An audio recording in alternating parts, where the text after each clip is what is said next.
كلهم يعبدوك من خوف نار ويرون النجاة حظا جزيلا أو بأن يسكن الجنان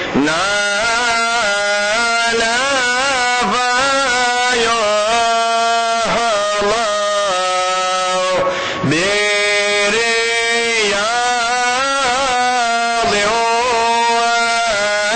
ويشرب سلسبيلا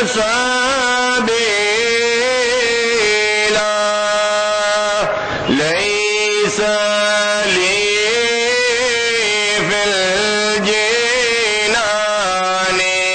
والنار راي أنا لا بتغي بحب بديلا مولاي صل وسلم دائما أبدا على حبيبك خير الخلق كلهم وقلت أنت ومن قافك متفقين لو حجب عني رسول الله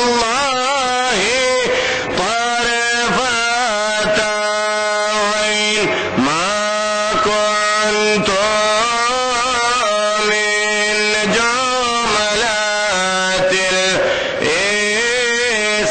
الإسلام زمرة زين كذاك في فردوسي يا أبا الحسن صلوات الكريم شهرا وحولا ألف ألف على رسول المعلى.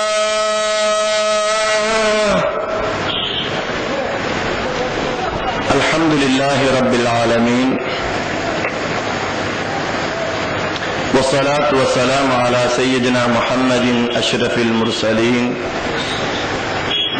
وعلى آله الطيبين الطاهرين وأصحابه الأسخياء الأكرمين. اللهم صل على سيدنا محمد عبدك ونبيك ورسولك النبي الأمي وعلى آله وصحبه وسلم تسليما بقدر عظمة ذاتك في كل وقت وحين. فقد قال الله تعالى في القرآن الكريم: أعوذ بالله من الشيطان الرجيم، بسم الله الرحمن الرحيم. رب اشرح لي صدري ويسر لي أمري واحلل عقدة من لساني يفقهوا قولي. صدق الله مولانا العلي العظيم.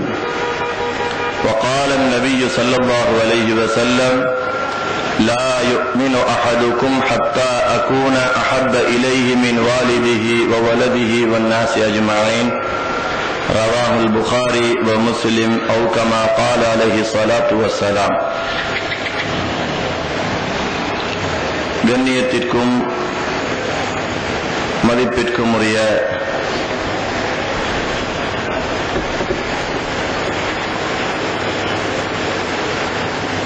எனக்கு உஸ்தாதாக இருக்கக்கூடிய,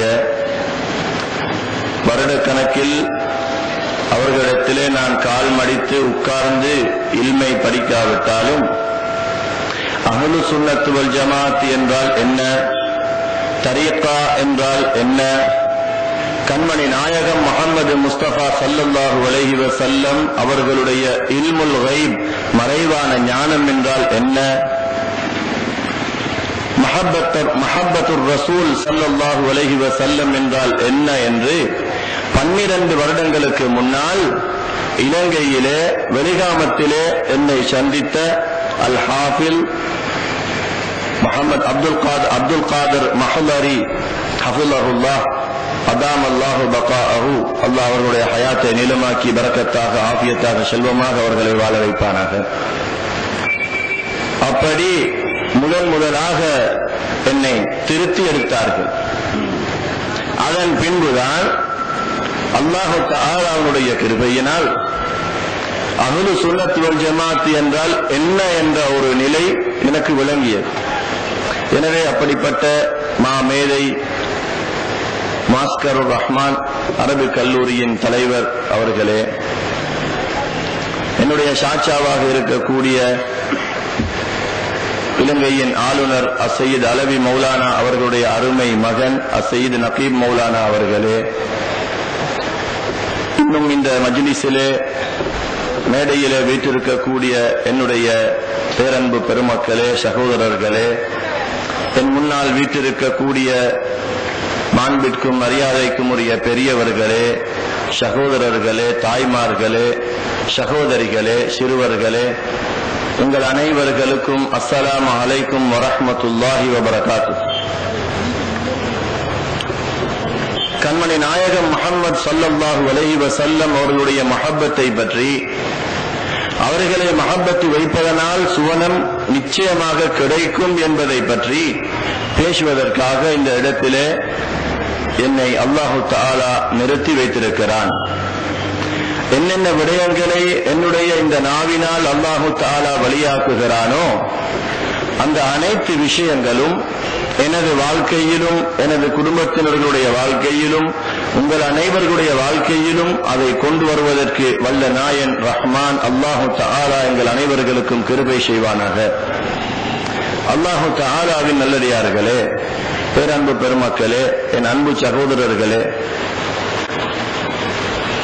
இஸ்லாத்தின் கடமைகள் 5, ஈமானின் கடமைகள் 6. இஸ்லாத்தினுடைய கடமைகள் 5 முதலாவது கலிமா, இரண்டாவது தொழுகை, நோன்பு, ஜகாத், ஹஜ். இந்த 5மே உடம்பு சம்பந்தப்பட்டது. இந்த 5 பரலான வணக்கங்களும் உடம்பு சம்பந்தப்பட்டது. நாவினால் கலிமாவை மொழிகிறோம், உடம்பால் தொழுகிறோம், உடம்பால் நோன்பு பிடிக்கிறோம், உடம்பால் ஜக்காத்து கொடுக்கிறோம், உடம்பால் ஹஜ் செய்கிறோம். ஈமானுடைய ஃபர்துகள் 6. ஆமன்து பில்லாஹி வ மலாயிகத்திஹி வ குதுபிஹி வ ருசுலிஹி வல் யௌமில் ஆகிர் வல் கத்ரி கைரிஹி வ ஷர்ரிஹி மினல்லாஹி தஆலா. ஈமானுடைய ஃபர்லான அம்சங்கள் 6. இந்த 6மே கல்பு சம்பந்தப்பட்டது. அல்லாஹ்வை கொண்டு ஈமான் கொள்ளுதல், மலாயிக்காமார்களை கொண்டு ஈமான் கொள்ளுதல், வேதங்களை கொண்டு ஈமான் கொள்ளுதல், நம்புதல், ரசூல்மார்களை கொண்டு ஈமான் கொள்ளுதல், கியாமத் நாளை கொண்டு ஈமான் கொள்ளுதல், நன்மை தீமை அனைத்துமே அல்லாஹ்வுடைய சோதனைகள் நியாமத்துகள் அனைத்துமே அல்லாஹ்வின் புறத்திலிருந்து கலா கதிரின் மூலமாகத்தான் வருகிறது என்று நம்புவது ஈமானுடைய 6 அம்சங்கள்.